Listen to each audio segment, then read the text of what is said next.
Let's get started with this story. We were initially going to start with Jussie, but I think this is actually more important context as we get into Black Lives Matter.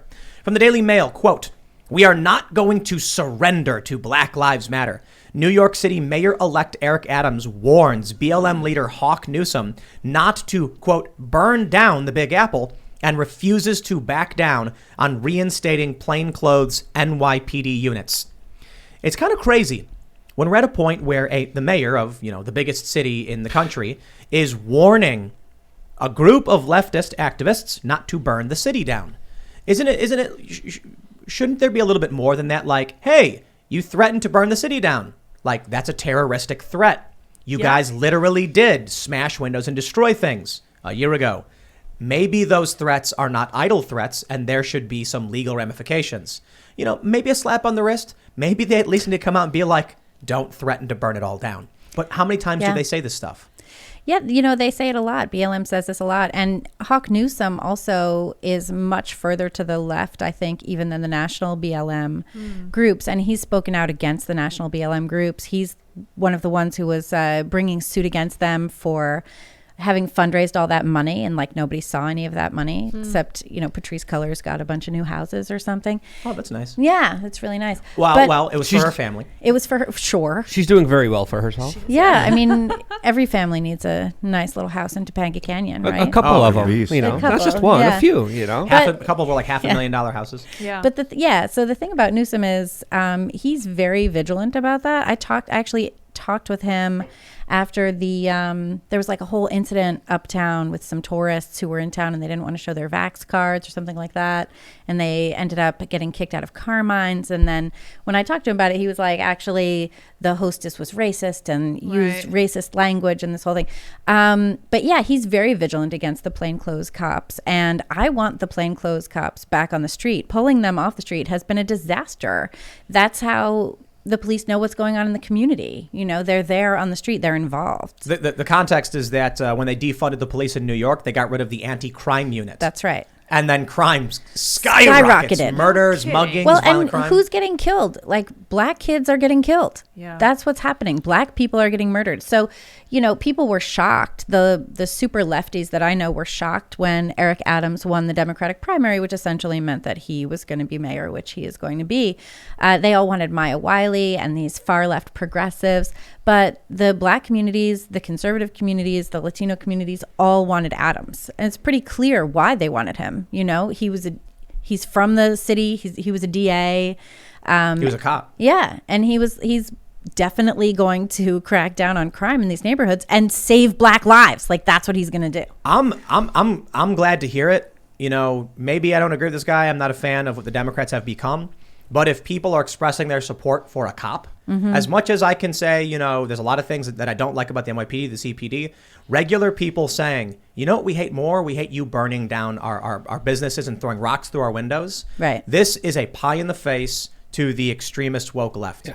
But when they did break windows, when they did bust down businesses, when they did steal from private enterprises, you saw the police department stand back and kind of watch everything happen. You saw some of the high command of the NYPD literally get on their knees with the mayor saying, we support you guys, as of course they were causing massive chaos, massive pain for the average citizen. So, the previous administration acquiesced totally to BLM. They wrote their name in front of Trump's tower and arrested anyone who dared to express another political opinion across that particular street. So to see this kind of transition, it's not even a major transition. It's just the guy saying, hey, we're not going to have any bloodshed. We're not going to have any rioting here. I mean, that should be a normal statement. It's nothing out of the ordinary and shouldn't be. Yeah, I mean, de Blasio also did not think that New Yorkers cared about their own quality of life. And I've talked to members of city council about this, who said that there are members of city council who don't think that their constituents care about quality of life. And anyone who lives in New York, there isn't anything else. That is literally the only thing there is. There's really expensive everything and not getting trash in your face and stabbed when you walk down the street. So that's the important thing. And if Adams can bring some of that back, That's a good thing, but I still, I don't agree with any of the vax mandate stuff. He's come out in favor of that. We now have a new mask mandate in the entire state because of this stupid idiot garbage. No one elected her governor. Yes. The next person's always worse, right? Right. It's always Cuomo. worse. That's what I'm thinking too. It's like if we get rid of Biden, we have Kamala, and she is just even the worst of the worst. Yeah. She's terrible. Yeah. And this whole thing with the masking now, businesses are going to be able to decide if you have to wear a mask or if you have to show your vaccine card or whatever. I want to address what Luke was saying about the police, because I think there is an interesting kind of double-edged sword here. I'm not a big fan of what the police were doing, letting people suffer. But I guess my point is more like regular people, when they say they want Eric Adams, they are saying no to Black Lives Matter and Antifa extremists.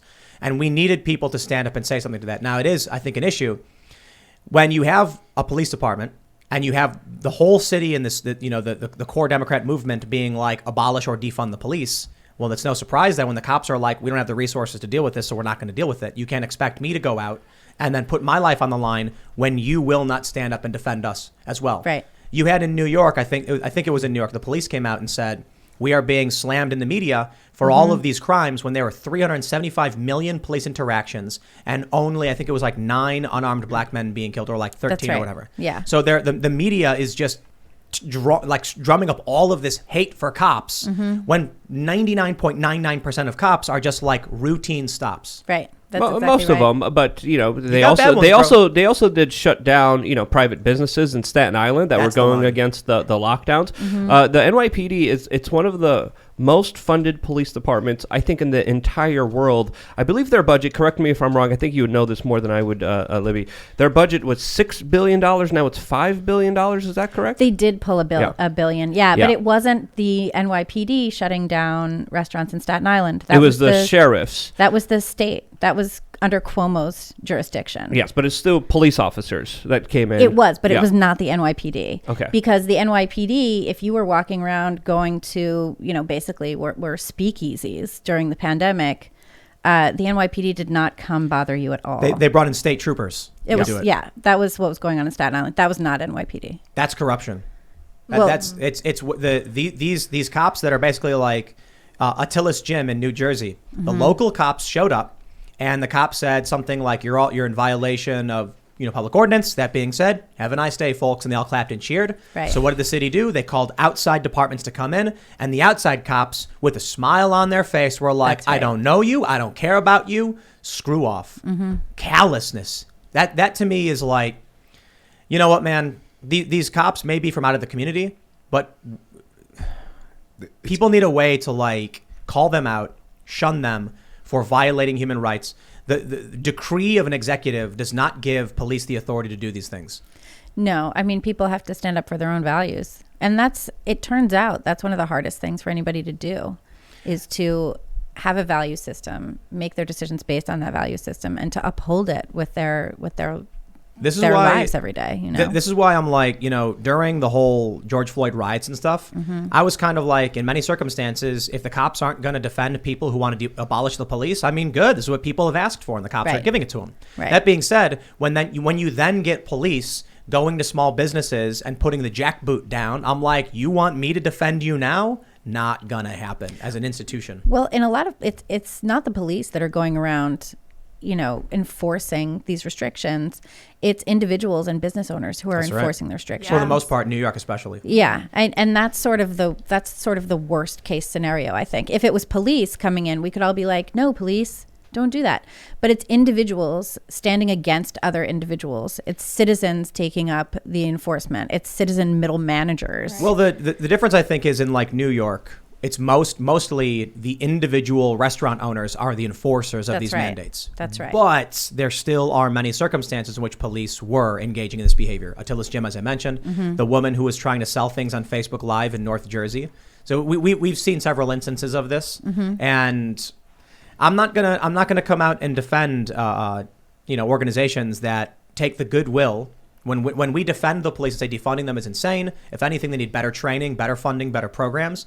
And then what happens? They say, screw the little guy. We don't care. We're told to do it, so we'll do it. Granted, as you mentioned, a lot of NYPD were just like, nope. Right. I've heard stories from people in New York where they were like, people have, tried calling the cops over people are refusing to leave with masks, and the cops just laugh. Yeah. They're like, what do you want me to do about it, dude? Right. They're like, we're not coming out for this. It's ridiculous. Yeah, I mean, my experience recently in New York City, tell me if you're wrong, maybe this was just particularly in the neighborhood that I was in, no one's enforcing anything. As far as mask mandates, I haven't seen any kind of enforcement of that in local businesses and private businesses. Vax mandates, no one asked me about my papers, no one asked me to put on a mask. Those are the experiences that I just had a few days ago. Are you seeing the same kind of just not caring about any of this kind of bureaucracy made up decrees? There's a lot of people that don't care. There's a lot of, I went to a diner the other day, and it was I'm not going to say where it was because I don't want them to get in trouble. There was no issue. The vax mandates now have extended to children. So children are supposed to now show their vaccine cards, and a lot of places are not going to enforce that either. Also, the mask mandate that came down from Kathy Hochul today is businesses get to decide. So you can enforce it yourself, which also kind of means businesses that are doing badly, are they really going to stand there and be like, put on your mask or you can't come in? Right? I wouldn't. I'd be like, come on in, please buy some stuff.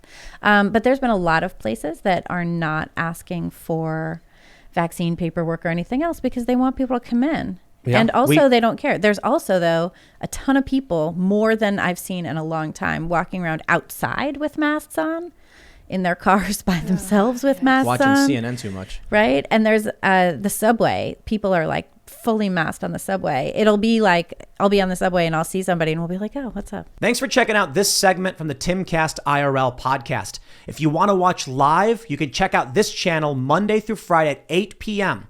Now, don't forget to smash that like button, subscribe to this channel, and if you want more unfiltered and uncensored content with all of these guests, go to timcast.com and become a member. All of these guests you know and love in exclusive segments on our website where we are unrestricted in what we talk about, so you'll definitely not want to miss it. Thanks for hanging out. We'll see you all next time.